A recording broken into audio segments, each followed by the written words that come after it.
오늘은 특별히 독일 드레스덴 한인교회에서 사역하고 계신 우리 이수용 선교사님을 모시고 귀한 하나님의 말씀을 나누게 될 것입니다. 신대원 다닐 때부터 같이 교제하고 또 함께 사역들을 또 나눴던 귀한 목사님인데요. 부자 교회를 버리고 왜 가난한 곳에 가서, 물론 유럽은 부자 도시이지만 왜 부자 교회를 버리고 그렇게 힘든 곳으로 가서 사역하십니까? 라고 어느 성도님이 물어봤대요. 그 얘기를 오늘 할지는 안 할지는 모르겠지만 또 그 가운데서 또 역사하시는 하나님, 또 하나님께서 어떻게 이끌어 가시고 우리의 삶을 어떻게 이끌어 가시며 또 채워 가시는지에 관한 하나님 말씀을 나누게 될 겁니다. 오늘 말씀의 제목은 사명자여 일어나라라는 제목. 제가 절대 이 제목 주지 않았어요. 본인이 이 제목을 정하고 오늘 와가지고 이런 찬양이 있어요? 나한테 물어보는 거. 네, 한 사람만 빼고 다 아는 찬양이죠, 그죠? 그래서 오늘 말씀의 제목 사명자여 일어나라라는 제목 가지고 귀한 하나님의 말씀을 듣도록 하겠습니다. 우리 오실 때 박수로 환영하도록 하겠습니다. 반갑습니다. 네, 몇 번 봤죠? 네, 안 봤어요? 반갑습니다. 죽음교회는 저에게 특별한 교회예요. 여의도 교회에서 17년 동안 선교 목사로 사역을 했습니다. 또 하나님 은혜를 주셔서 사역을 통해서 많은 하나님의 도우심과 은혜들, 또 역사들도 경험했고, 또 독일 베르린에 아픈 교회가 있어서 그 교회에 가서 사역을 하다가 하나님의 섭리라고 저는 생각해요. 저는 사건이 섭리가 된다고 믿습니다. 근데 그 가운데 참 힘들고 어려운 시간을 보냈어요. 지난 3년 동안. 이제 저는 독일 간 지 4년 됐지만 교회를 이제 옮겼죠. 참 힘들고 어려운 시간에 어디다가 얘기도 못하고 또 얘기를 하면 사단이 올무를 걸 것 같고 그러는 절망적인 상황에서 사실은 장 목사님 보고, 장 목사님 와서 좀 교회 부흥회 한번 인도해줘. 제가 부탁을 했어요. 뭐 장 목사님도 올 상황이 전혀 못했을 거야. 그런데 칠흑같이 어두운 밤을 지내는 그 가운데 장 목사님 오셔서 이제 말씀을 전해주셨어요. 참 힘이 되었어요. 너무너무 어렵고 힘들었어요. 죽을 만큼. 이제 그때 장 목사님이 주고 간 책이 있어. 이게 사명자여 일어서라야. 근데 그거를 몇 권을 주고 갔어. 한 권만 주고 갔으면 제가 눈에 안 띄었을 텐데 몇 권을 주고 갔는데, 그게 제가 힘들고 어려울 때마다 그 책 제목이 항상 보이는 거예요. 엎어지려고 하고 넘어지려고 하고 좌절하고 쓰러지려고 할 때마다 책은 다 보지 않았지만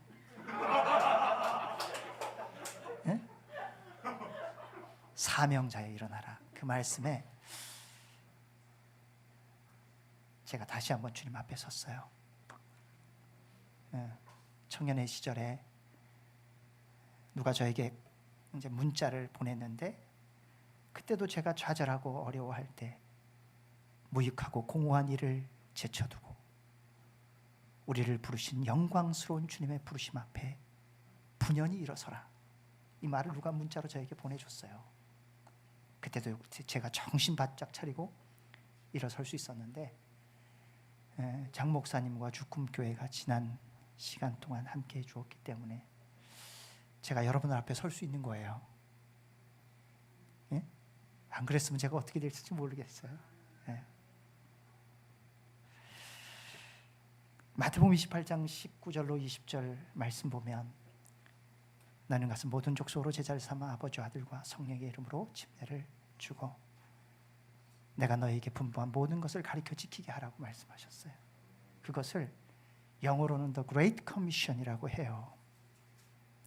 하나님이 주신 우리에게 예수님께서 명령하신 지상 명령을 우리가 순종하는 교회, 순종하는 그리스도인이 되어져야 합니다. 저는 이 죽음교회를 보면 그런 사명감에 불타는 교회라고 저는 믿어요. 오늘날 많은 교회가 주님께서 주신 커미션을 오미션하고 있다는 거예요. 커미션은 주님이 주신 명령인데 오미션, 거기서 C를 빼면 생략하다라는 거예요. 주님께서 우리에게 명령하신 명령을, 또 우리에게 분부한 지상 명령을 우리가 커미션하고 있는가 아니면 오미션하고 있는가.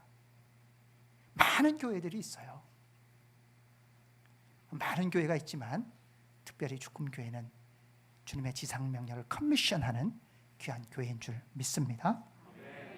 잠깐 우리의 분주한 일을 내려놓고 더 소중한 것이 무엇인지, 여러분 그동안 바쁘게 지냈을 거예요. 그런데 다시 한번 우리가 우리의 마음과 생각을 내려놓고, 분주한 마음을 내려놓고 우리에게 말씀하시는 것이 무엇인지, 더 소중한 것이 무엇인지 사명자로서의 삶을 한번 점검해 보길 원하고, 또 우리 죽음교회가 어떤 사명을 가지고 어떻게 살아가야 할 것인지를 한번 생각해 보길 원합니다. 오늘 본문은 이스라엘 역사상 가장 어두운 시기에 기록한 말씀이에요. 아합이 북이스라엘을 다스릴 때입니다. 아합은 이방 국가인 시돈 왕의 딸이었던 이세벨과 정략 결혼을 해서 이제 나라를 통치하고 있을 때입니다.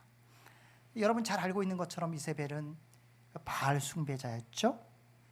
그래서 이로 인해서 사마리아와 이스라엘 전역이 우상 숭배를 하게 되고 바알 숭배를 하게 됩니다. 그래서 곳곳에 사당을 세웠고 온 이스라엘 백성들을 보고 바알을 숭배하게 해요. 그래서 오늘 읽지 않았지만 16장 33절을 보면 또 아세라상을 만들었으니 그는 그 이전에 이스라엘 모든 왕보다 심히 이스라엘 하나님 여호와를 노하게 하였더라. 하나님을 화나게 했어요. 하나님을 분노하게 하셨다는 거예요. 근데 이때 하나님께서 엘리야를 아합 왕 앞에 보내셔서 하나님의 말씀을 선포하게 합니다. 그게 1절에 나와요. 1절 중반절 보면 내가 섬기는 이스라엘 하나님 여호와께서 살아계심을 두고 맹세하노니 내 말이 없으면 수년 동안 비도 이슬도 있지 아니하리라 그랬어요. 그러니까 하나님의 말씀이 선포되지 않으면 비도 이슬도 내리지 않을 거라는 거예요. 그러니까 엘리야가 영적으로 선포한 거예요. 영적 전쟁을 선포한 것입니다. 하나님이 말씀하시지 않으면 비도 오지 않을 것입니다. 하나님이 말씀하시지 않으면 이슬도 내리지 않을 것입니다 하고 이 아합 왕에게, 이세벨 여왕에게, 그 부인에게 영적 전쟁을 선포한 거예요. 이제 영적 전쟁이 시작되어야 하는 이런 시점 속에 그러면 하나님께서 엘리야야, 아합과 이세벨과의 이 전투를 위해서 이렇게 준비해야 돼. 또 이런 전략이 필요하단다. 내가 사람을 이렇게 붙여줄 거니까 가서 이렇게 싸워야 돼. 이렇게 얘기하면 오히려 이해가 되는데 오늘 말씀을 보면 3절에 너는 여기서 떠나 동쪽으로 가서 요단 앞 그리시네가에 숨으라는 거예요. 짱박히라는 거예요. 전략을 가르쳐 준 것도 아니고 함께할 사람을 붙여준 것도 아니고 죽음교회 멤버들을 붙여준 것도 아니고 바알에게 무릎 꿇지 않았던 사람들을 붙여준 것도 아니고 그냥 요단 앞 그리시네가에 숨으라는 거예요. 오늘날의 말로 하면 짱박히라는 거예요. 짱박혀서 가만히 있으라는 거예요. 이해가 안 됩니다. 어떻게 보면 좀 비굴한 것 같아요. 하나님이 그래 가서 그냥 맞짱 떠서 아합과 이세벨을 콱 그냥 밟아버리고 눌러버리면 되는데 하나님이 왜 그렇게 하셨을까? 이해가 안 되는 것이죠. 해야 해요. 자, 그런데 여러분 이 그릿이라고 하는 곳이 어떤 곳인지 우리가 좀 이해를 해야 해요. 여리고 근처에 와디 야비스라고 하는 곳이라고 합니다. 그런데 정확하게 어딘지는 잘 모른대요. 저도 우리 장 목사님하고 이스라엘 한번 가려고 그랬는데 캔슬이 됐어. 네? 여러분 이스라엘 갔다 오신 분들은 여기 교회는 있죠? 네, 고개를 끄덕이는 거 보니까 나는 한 번도 못 갔다 왔는데. 네?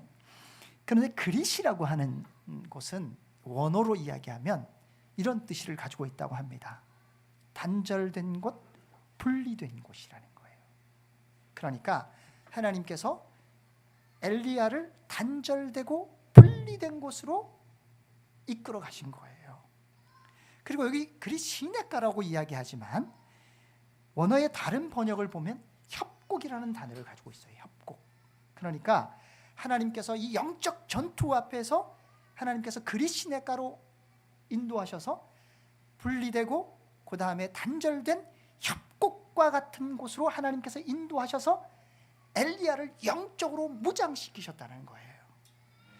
정리하면 모든 세상으로부터 모든 잡다한 곳에서 분리되어서 단절된 협곡으로 인도하셔서 하나님의 은혜 앞에 영적으로 무장하게 하신 기회를 갖게 하셨다는 거예요. 사람들이 너무나 중요한 상황이 되면 그때 단판을 짓고 영적 싸움의 현장으로 나가게 막바로 나가려고 합니다. 그런데 하나님께서 그런 것이 아니라 그를 숨기셔서 무장하게 하셨다는 거예요. 여러분들도 기억해야 될 것은 중요한 과제가 던져지면 질수록 사람들은 일부터 하려고 하고 사역부터 하려고 한다는 것을 보게 됩니다. 그러다 보면 번아웃이 될 수가 있어요. 쉽게 지칠 수 있다는 거예요. 일의 사안이 크면 클수록 무엇이 필요하냐면 그릿이 필요합니다. 그릇이 아니라 그릿입니다. 하나님의 위대한 사명을 감당하려고 하면 할수록 우리가 더 그릿으로 나아가야 돼. 예수님께서 그렇게 말씀하셨잖아요. 예수님이 제자들과 함께 이렇게 다니시다가 항상 중요한 상황이 되면 예수님은 사라지셨어요. 그래서 예수님의 제자들은 늘 예수님을 찾아 나섰어요. 베드로, 예수님 한번 찾아봐. 예수님 어디 가신 거야? 모르겠어. 어디 가셨을까? 요한, 예수님 찾아봐. 예수님 어디 계신 거야? 조금 전에 여기 계셨는데 예수님 어디 가신 거야? 야고보, 예수님 빨리 찾아. 밥 먹자. 배고프다. 그럴 때면 언제나 예수님은 무엇하고 계셨어요? 기도하러 가셨어요. 분리되고 단절된 곳에 나아가서 하나님과 만남을 가졌던 것을 보게 됩니다. 도대체 그릿이 어떤 곳이기에 하나님이 엘리야에게 준비하셨을까요? 그리고 우리 죽금교회가 하나님의 사명을 잘 감당하기 위해서 어떤 터전이 되어야 할까요? 오늘 말씀을 통해서 우리가 묵상해 보길 바랍니다. 첫 번째는 생수를 마시는 곳이었어요. 이 그릿이. 자, 오늘 말씀을 보면 하나님은 엘리야를 그릿으로 인도하여서 제일 먼저 한 것이 뭘까요? 얘기했는데 잘 아셨어요. 4절 보니까 그 시냇물을 마시라 이렇게 말씀하셨어요. 하나님의 심판으로 비와 이슬이 3년 6개월 동안 내리지 않았어요. 강은 바짝 말랐습니다. 그러나 유일하게 어디만 물이 흘렀어요? 그릿이라고 하는 곳에만 물이 흘렀습니다. 저는 우리 죽금교회에 오면 항상 하나님의 말씀이 흘러넘치는 교회 같아요. 그리고 찬양이 넘치는 교회입니다. 그리고 기도가 아주 풍성한 교회인 것 같아요. 많은 교회들이 있지만 생수를 마시는 곳, 바로 하나님의 은혜를 마시는 곳, 그게 바로 죽금교회가 되기를 바라요. 오늘날 사람들은 심령의 메마름을 가지고 있습니다. 세상이 주는 물이 화려한 것 같죠. 그 다음에 세상에 주는 것이 시원한 것 같죠. 그러나 그것이 영혼의 만족을 주고 영혼의 갈증을 해결해 주던가요? 어떠세요? 여러분 해볼 수 있는 거 다 해봤잖아요. 그죠? 저도 할 수 있는 건 다 해봤어요. 세상 있을 때. 또 뭐 이것저것 해볼 수 있는 거 다 하고 다 했지만 그것이 내 영적인 갈증을 채워주지 못해요. 저는 집도 지어봤어요. 아버님이 막 이렇게 뭐 어디 땅을 사서 집을 지었는데 저는 좀 시골에 살았기 때문에 항상 빨간 벽돌집에 한번 살아보고 싶었어. 그래서 아버지 우리는 언제 저 빨간 벽돌집에 한번 양옥집에 살아볼까? 항상 그게 로망이었는데 어떻게 하다가 이제 정말 집을 짓게 되었네. 한 달 딱 지나니까 짜증이 나더라고. 집을 짓고 나서 3층 집이야. 너무 좋잖아. 뭐 하자 보수가 일어나고 뭐가 고장이 나고 뭐가 업자하고 또 갈등이 일어나서 다툼이 있고 또 이게 뭐가 물이 어디서 나가가지고 그 이 뭐 장판을 깔았는데 장판이 다 일어나고 하니까 이거 진짜 이거 피곤한 일. 그래서 요즘 제가 강원도 가면 제가 집이 이제 그 집 새로 지은 집이 강원도 동해에 있어요. 안 갑니다. 안 가. 가면 짜증이 나. 가면 다 하자보수야. 어? 그것이 우리에게 만족을 주지 못해요. 우리에게 갈증을 해결해 주지 못한다는 거예요. 요한복음 4장을 보면 수가성의 한 여인이 나타나죠. 야곱이 직접 팠다고 알려지는 우물의 한 여인이 다른 사람들이 오지 않는 시간에 오게 됩니다. 정오에 사람의 낯을 피해서 한 여인이 오게 되죠. 여러분 잘 알고 있는 말씀이죠. 그녀는 남편이 5명이었어요. 이 말은 정말 저 사람은 참 행복하게 지냈구나. 여러분 이렇게 생각할지 모르겠지만 우리 할아버지가 나중에 저보고 어렸을 때 색시를 10명 얻으래. 그래서 10명 얻어가지고 그 중에 하나는 본인 달라고 그랬는데 오늘 이게 5 남편을 이제 얻었던 한 여인이 나오는데 이것은 행복했던 것이 아니라 5번 상처를 받은 사람이라는 거예요. 그죠? 얼마나 힘들었을까요? 그리고 그것을 갈증으로 그걸 해결하려고 얼마나 노력을 했나요? 그러나 그것이 만족을 주지 못했잖아요. 그녀는 사람들의 얼굴을 피해서 자신의 갈증을 해결하기 위해서 물을 마시러 온 것이죠. 그러나 그 물은 그녀의 갈증과 목마름을 해결해 주지 못했어요. 그래서 요한복음 4장 13절로부터 14절 보면 예수님께서 이렇게 말씀하시잖아요. 예수님께서 대답하여 이르시되 이 물을 마시는 자마다 다시 목마르려니와 내가 주는 물을 마시는 자는 영원히 목마르지 아니하리니 내가 주는 물은 그 속에서 영생하도록 솟아나는 샘물이 되리라 그랬어요. 다른 것에서 우리에게 갈증과 만족을 주지 못해요. 예수님이 우리의 참 만족 되신다는 사실을 기억하시길 바랍니다. 그래서 우리 사랑하는 귀한 교회가 세상이 주는 물, 세상이 주는 쾌락, 세상이 주는 성취를 누리려고 노력하는 것이 아니라 하나님이 주시는, 예수님이 주시는 생수를 마시는 귀한 사랑하는 사명자 교회가 되시기를 주님의 이름으로 축복합니다. 일도 중요합니다. 비전도 중요해요. 그런데 더 중요한 것이 있습니다. 그것이 생명의 근원 되시는 예수님을 만나고 생명수를 마시는 거예요. 그래서 저는 우리 주금교회, 우리 교회가 참 코로나 상황 속에 어렵고 힘들지만 온 교인들이 함께 나와서 예배 드리는 거 보면 제가 참 도전이 되고 은혜가 됩니다. 생수의 물을 마시고 생수의 영원한 생수 되시는 예수님의 말씀을 듣기 위해서 나오시는 사랑하는 귀한 성도들 가운데 하나님의 귀한 축복이 있기를 바랍니다. 요한복음 15장 5절 보면 나는 포도나무요 너희는 가지라. 저가 내 안에 내가 저 안에 있으면 이 사람은 과실을 많이 맺나니 너희가 나를 떠나서는 아무것도 할 수 없다고 말씀하셨어요. 그래서 주님께 붙어서 생명수를 마시는 귀한 영혼들이 되시길 바랍니다. 두 번째는 기적을 경험하는 곳이었습니다. 오늘 특이한 일을 겪게 돼요. 엘리야가 6절을 한번 볼게요. 6절을 같이 읽습니다. 시작.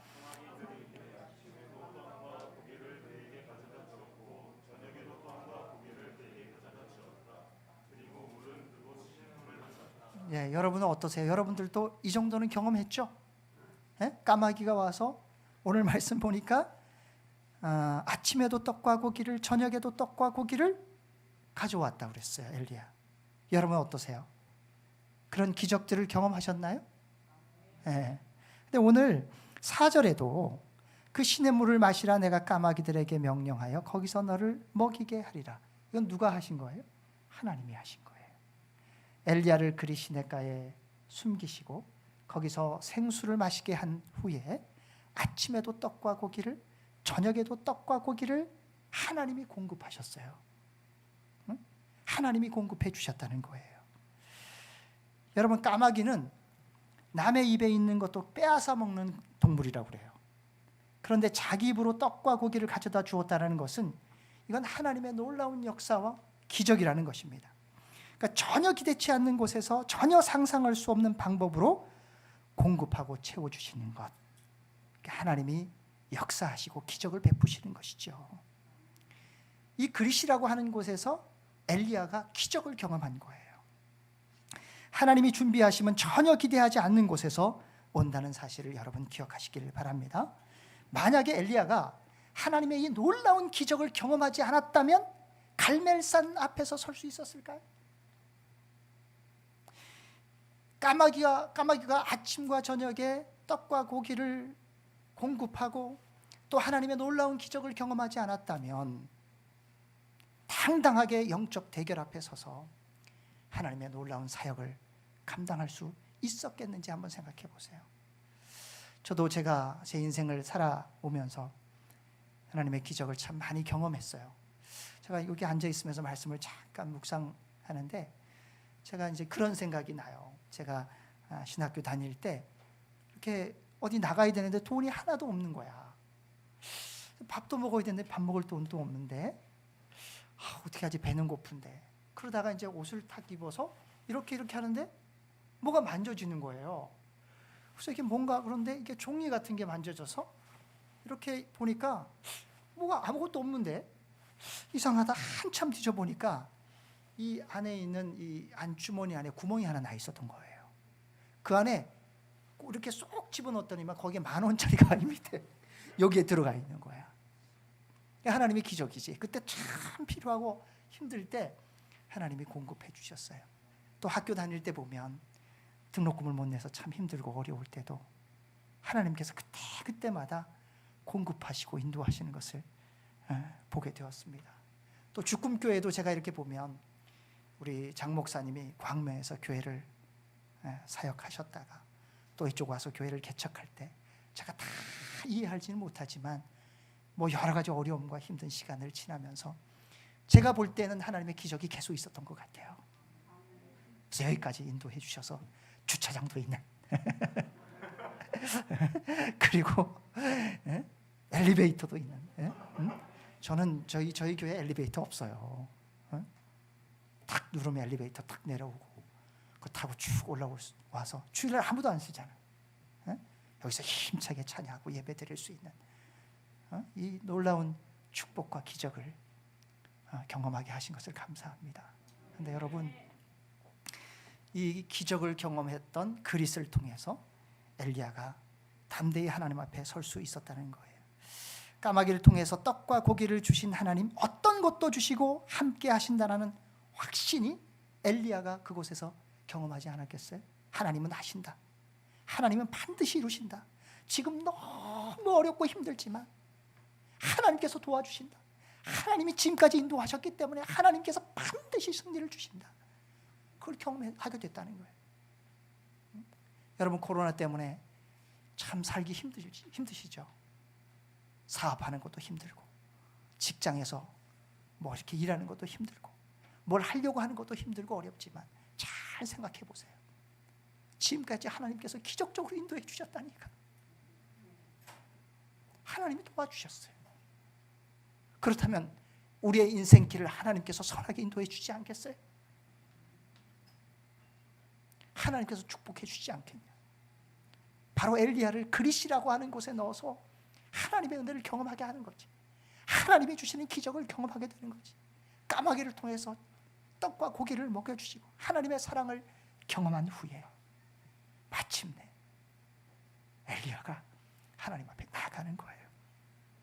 여러분 잘 아시는 히브리서 11장 6절 말씀 보면 믿음이 없이는 하나님을 기쁘시게 하지 못하나니 하나님께 나가는 자는 반드시 그가 계신 것과 그가 자기를 찾는 자들에게 상 주시는 이심을 믿어야 할지니라 그랬어요.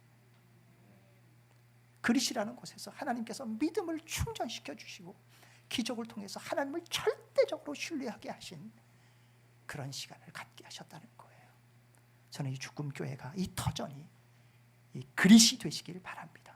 그래서 하나님의 기적을 날마다 경험하고 하나님의 은혜를 경험해서 세상에서 담대히 싸워서 승리할 수 있는 귀한 믿음의 터전이 되기를 주의 이름으로 축복합니다.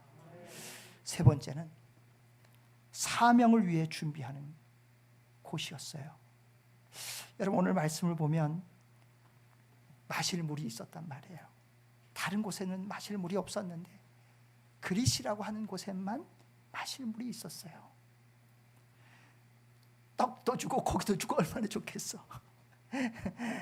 여러분 우리 교회에서 아침과 저녁에 떡과 고기를 계속 먹여준다면 여러분 집에 안 가겠지, 그치? 예? 장 목사님 이렇게 바깥에 가서 또 해가지고 아침에 또 물하고 떡과 고기 주고, 또 교회에서 열심히 놀고 막 성경 보고 하다 보면 또 점심에 또 장 목사님이 가가지고 떡과 고기 갖다 주고, 또 아멘. 저녁 때 되면 배고픈데 막 참 갖다 내오고 이러면은 여러분 떠나겠어요? 아니 여기가 좋은데 어딜 가겠어? 안 가지. 예? 장 목사님이 다 책임질 건데 뭐. 응? 근데 오늘 말씀을 보면 6절 보면 까마귀들이 아침에도 떡과 고기를 저녁에도 떡과 고기를 가져왔고 그가 시냇물을 마셨으나, 그리고 7절에 보면 땅에 비가 내리지 아니하므로 얼마 후에 그 시내가 마르니라. 글이 또 말라버렸어요. 여러분, 어느 시점에 우리의 인생에도 보면 물이 마르는 것 같은 그런 시간이 우리 가운데 있다라는 거예요. 하나님 왜 이렇게 인도해 주지 않는 거죠? 하나님, 제가 이렇게 기도하고 이렇게 열심히 주님 앞에 나갔잖아요. 하나님 말씀해 주셨는데 왜 하나님께서 인도해 주지 않아요? 하고 여러분 절망하고 막 울부짖을 때가 있었죠? 나만 있었는 모양이다. 제가 베를린 3년 동안 사역을 하면서 하나님 앞에 얼마나 울었는지 몰라요. 성도들을 살리고 교회를 살려야 되는데 해결이 안 돼. 이렇게 해도 해결이 안 되고 저렇게 해결해도 안 되고, 찬송 보면 울어도 못하네. 그 알아요? 안 돼.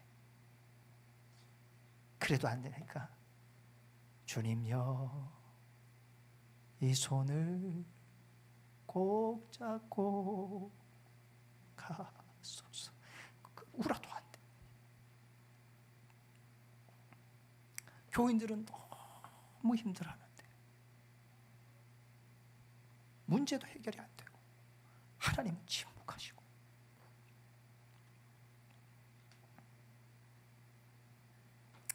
어떻게 그냥 울 뿐이지 뭐. 그 3년을 그렇게 지나왔다. 그런데 여러분, 우리가 기억해야 돼요. 인생의 물줄기가 끊겨지고 인생의 물이 마를 때에는 하나님께서 다른 사명과 다른 길로 여시려고 하시는 하나님의 다른 방편이라는 사실을 꼭 기억하세요. 참 재밌는 것은 어쨌든 교회 살리려고, 영혼들 살리려고 씨름하고 이 문제가 해결되지 않으면 내가 더 이상 사역도 안 하고 어떻게 하나님 그럼 제가 사표를 냅니다. 하나님 도와주세요. 그냥 다 내려놨어요. 제가 어디 갈 곳도 없고, 제가 사실은 유명한 사람도 아니고, 나 알아주는 사람은 장 목사님 하나밖에 없어.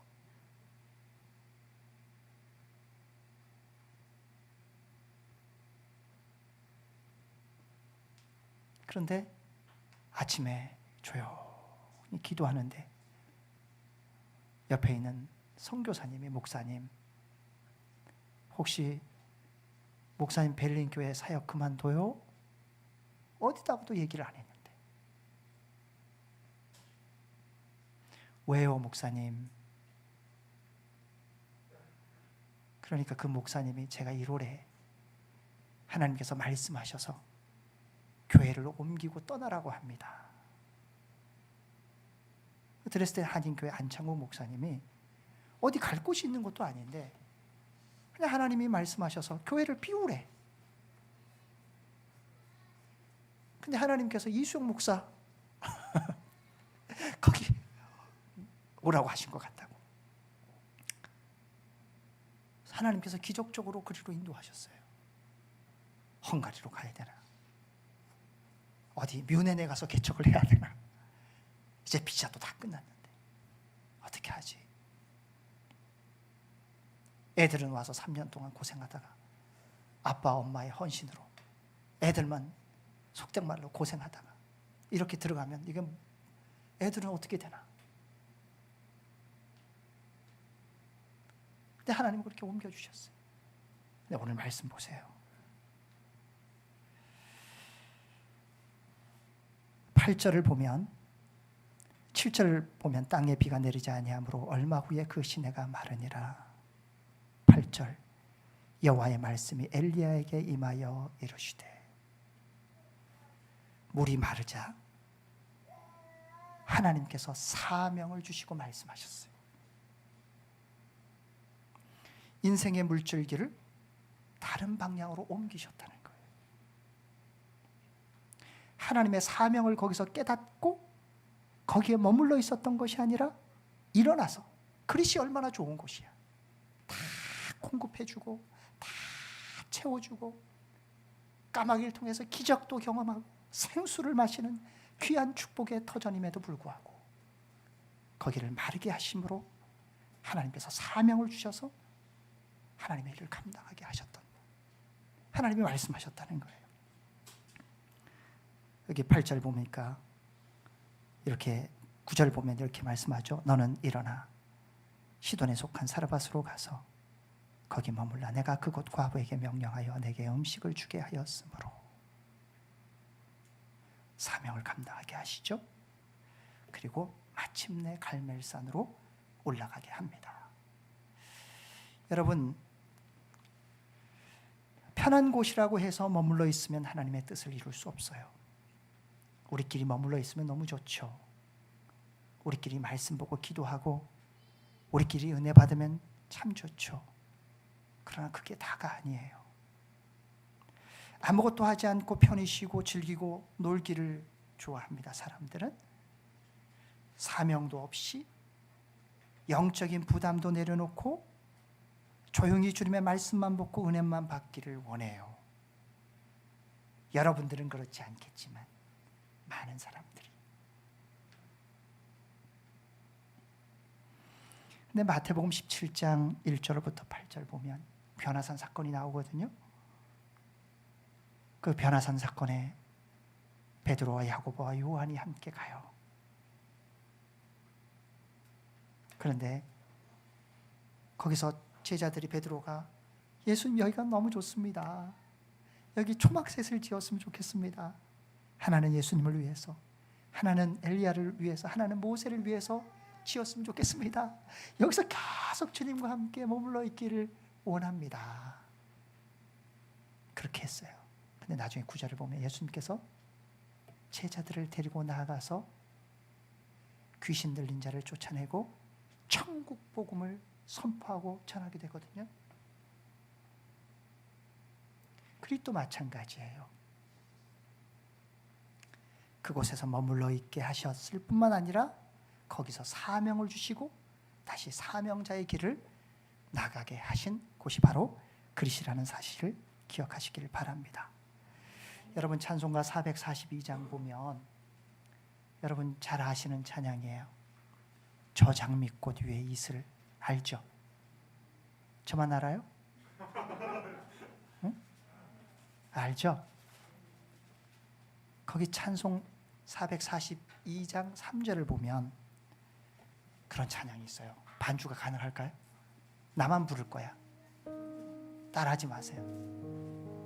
거기 보면 이렇게 찬양을 합니다. 밤 깊도록 동산 안에 주와 함께 있으려 하나 괴로운 세상에 할 일 많아서 날 가라며 하시나 같이 주가 나와 동행하시며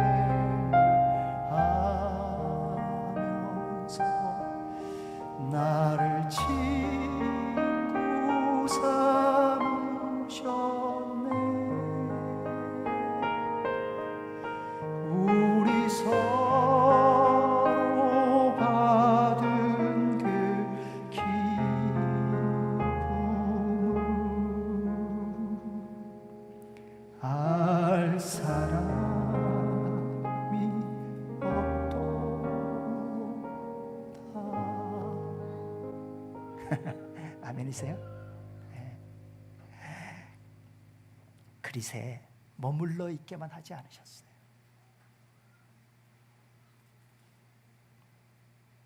물줄기를 더 이상 흘러내리지 않게 하고 마르게 하신 후에 하나님의 엘리야에게 사명을 주셔서 떠나게 하시고 하나님의 사명을 감당하게 하셨다라는 것을 여러분 기억하시길 바랍니다.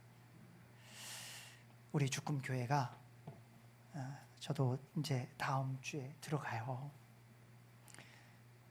여러분 드레스덴 오실 거죠? 제가 지난번에 와서 고기 구워준다 그랬어요. 그래서 여러분도 저를 위해서 기도해 주시고 저도 여러분들을 위해서 기도할 거예요. 그런데 꼭 기억하세요. 주금교회가 사명자들이 일어나서 주금교회가 생수를 마시는 곳이 되기를 바라고 많은 죽어가는 자들이 와서 하나님의 은혜의 말씀, 하나님을 만나는, 예수님을 만나는 생수를 마시는 귀한 축복의 터전이 되길 바라요. 그리고 하나님의 기적을 지금까지도 경험했던 것처럼 계속적인 하나님의 기적을 경험하고 그리고 세상과 맞짱 뜨는, 마귀와 맞짱을 뜰 수 있는 귀한 믿음의 터전이 되길 바랍니다. 그리고 사명을 받아서 하나님의 귀한 사명을 지금까지도 신실하게 잘 감당해 오셨던 것처럼 그런 귀한 터전 교회가 되기를 주님의 이름으로 축복합니다. 기도하겠습니다. 하나님 아버지, 은혜를 감사합니다. 오늘도 사랑하는 귀한 교회에 주의 강한 임재와 하나님의 역사가 있게 하여 주시기 원합니다. 주님의 꿈이 이루어지는 귀한 터전이 되게 하여 주시기 원합니다. 주님이 기뻐하시는 교회가 되게 하여 주시기 원합니다. 귀한 장 목사님을 교회에 목자로 세워주셨음을 감사하고 건강하여서 하나님의 귀한 사명을 신실하게 잘 감당하는 주의 종 되게 하여 주시고 온 재직들과 귀한 사랑하는 성도들이 정말 생수의 물을 마시는 귀한 영혼들이 되게 해주시고 날마다 기적을 경험하며 또 하나님의 사명을 가지고 귀한 사명을 감당하는 귀한 믿음의 성도들 교회 되게 인도하여 주옵소서. 감사드리며 예수님의 이름으로 축복하며 기도드리옵나이다. 어느 날 갑자기 독일로 선교를 간다고 그래요. 그 전부터 계속 고민하더니 어디다가 저기 경기도 어디 양평 가평 거기다 개척을 할까, 공동체 교회를 개척할까 기도해달라고 그러더니 갑자기 또 유럽으로 떠난다고. 도대체 뭐야, 개척한다고 했다가 또 유럽 교회로 간다고 했다가 가더니만은 한 2년 지나고 나서 전화가 와서 목사님 한번 와서 집회 좀 해주세요. 그래서 제가 2년 전에 독일에 다녀오면서 이틀 3일 집회를 했던 것 같아요. 저녁 집회만 해서 집회를 했는데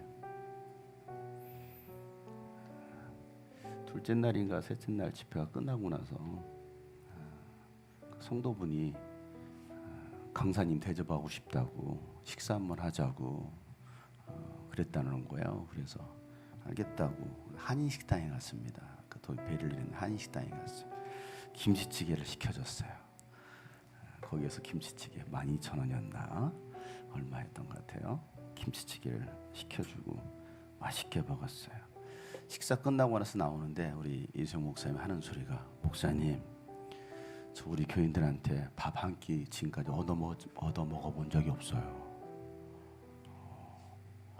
그리고 강사 대접하겠다고 김치찌개를 사드린 것은 성도들의 마음이 회복되어 가고 있다는 증거입니다.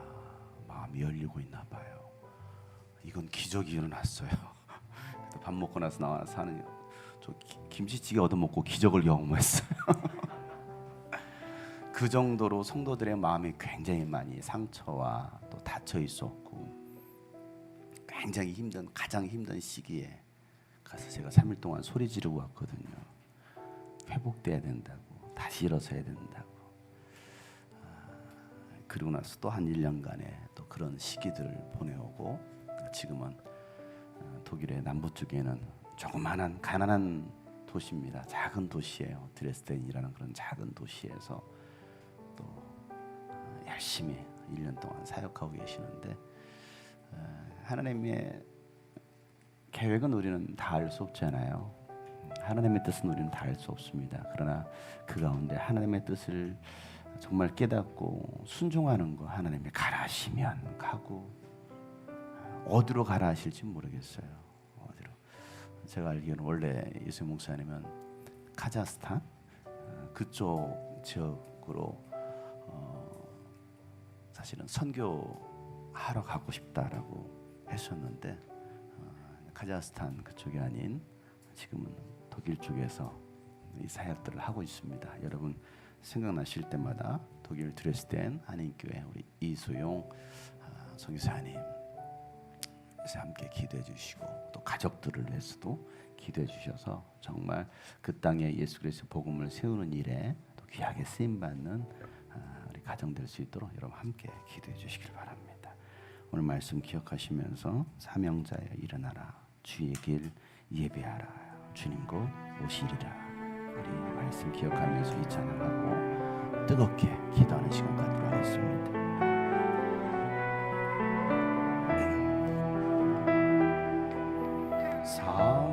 사명자여 일어나라, 주의 길 예비하라. 사명자여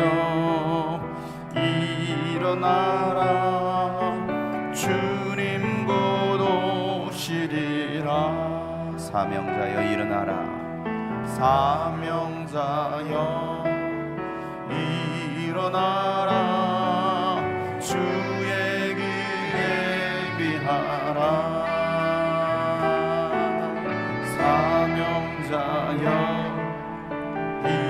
일어나라, 주님 곧 오시리라. 쓰러진 날 일으키사 주의 일 맡기셨네. 연약한 날 부르시사 주 복음 전개하네. 일어나라, 일어나라, 낙심치 말고 가라.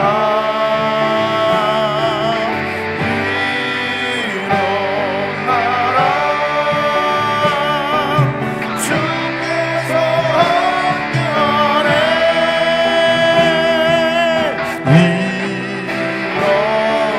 일어나라, 열방을 향하여 열방을 향해 가라.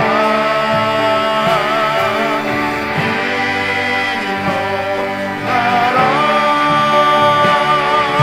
주님 곧 오시리라.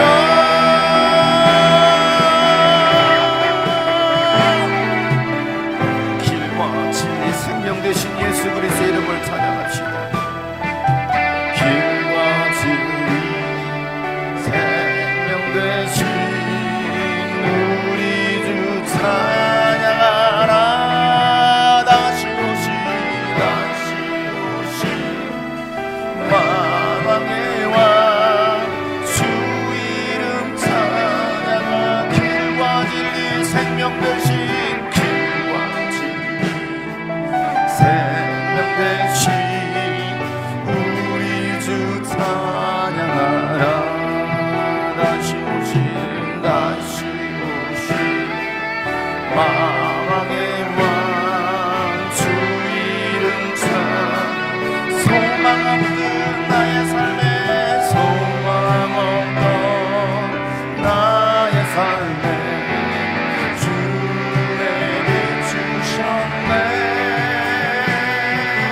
광야 같은 메마른 산 생수로 채 일어나라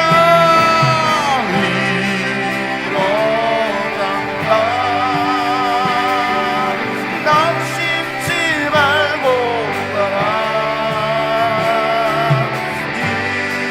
일어나라 주께서 함께하네 일어나라 일어나라 열방을 향하여 열방을 향해 가라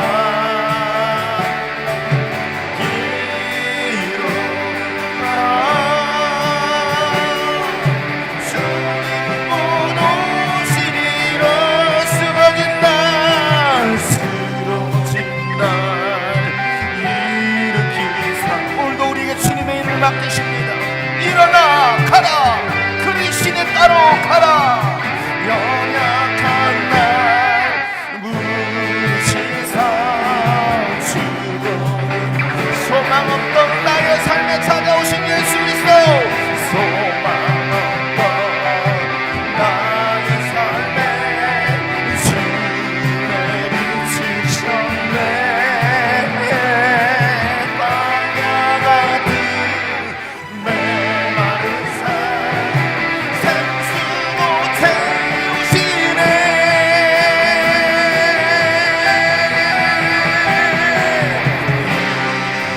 일어나라 낙심치 말고 가라 일어나라 주께서 함께하니 일어나라 열방을 향하여 나가는 우리 성도들 합시고 예수 그리스도의 복음을 들고 열방을 향하여 주님 다시 일어서게 하여 주시옵소서 다시 일어서게 하여 주시옵소서 사명분 들고 일어섭시다 다같이 통성을 기도합시다 아버지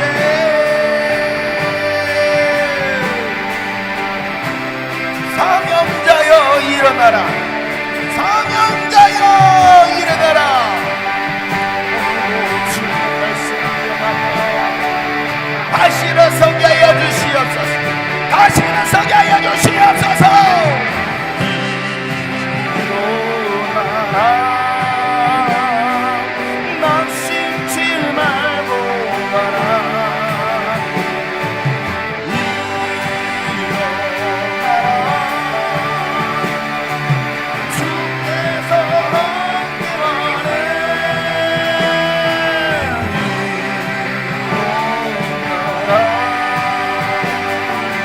열방을 향해 가라 일어나라 주님 못 오시리라 쓰러진 날 일으키시사 쓰러진 날 일으키사 주의 맡기셨네 연약한 날 부르시사 주께서 소망 없던 나의 삶에 소망 없던 나의 삶에 주의 비추셨네 광야 같은 메마른 산 생수로 채우셨네 일어나라 일어나라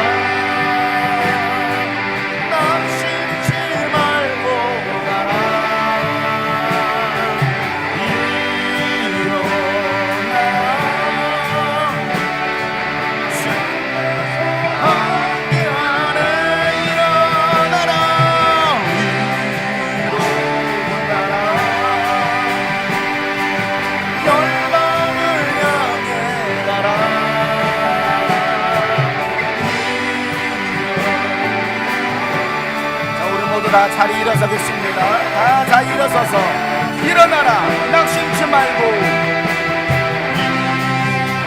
우리 서로 축복합시다. 낙심치 말고 가라고 축복합시다. 낙심치 말고 힘을 내라고 일어나라. 주님께서 함께 하신다고 위로합시다. 격려합시다. 주께서 함께 일어나라.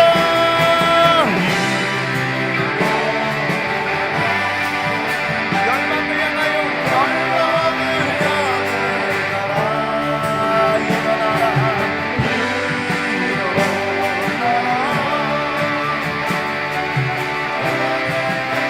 마지막으로 일어나라. 우리 선교사님 우리 축복합시다. 우리 뒤에도 계십니다. 우리 성현경 선교사님 계시 축복합시다. 낙심치 말고 일어나라.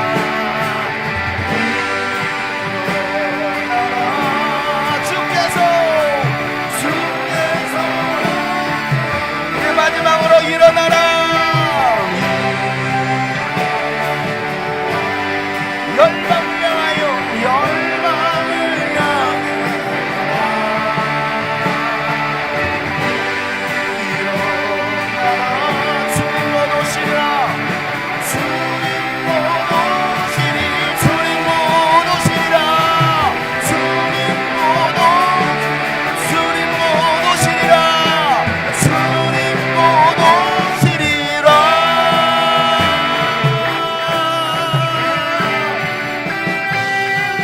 나타나타. 아멘. 주 예수여 어서 오시옵소서. 하나님 아버지, 주님 주신 사명 붙들고 다시 일어서는 우리 모든 성도들 되게 하여 주시옵소서. 낙심하지 않게 하여 주시옵소서. 그린 시냇가에서 경험했던 그 하나님의 놀라운 역사들을 우리 모든 성도들이 경험하게 하여 주시옵소서. 또한 하나님 아버지여, 정말 하나님의 그 뜻 가운데 하나님의 섭리 가운데 사역을 감당하고 있는 우리 이수영 선교사님의 삶 속에서 주님 역사해 주시고, 하나님 아버지 정말 하나님의 나라를 세우는데 귀하게 쓰임받을 수 있는 귀한 가정으로 축복하여 주시옵소서. 함께 협력하고 함께 기도한 우리 모든 성도들 되게 하여 주시고, 저들의 삶에 더 풍성한 복으로 채워주셔서 하나님 함께 정말 열방 가운데 그리스도의 교회를 세우는 일에 우리 모든 성도들 쓰임받게 하여 주시옵소서. 이제는 우리 구주 예수 그리스도의 은혜와 하나님 아버지의 놀랍고도 지극하신 사랑과 성령님의 감화 감동 교통 충만하심이 사명자여 일어나라라는 주의 말씀 붙들고 다시 열방을 향하여 세상을 향하여서 나아가는 모든 하나님의 사람들 머리 위에, 또 드레스덴 한인교회 위에, 이수영 선교사님 가정 위에 이제부터 영원토록 함께 하시기를 간절히 축복하며 기도하옵나이다. 아멘.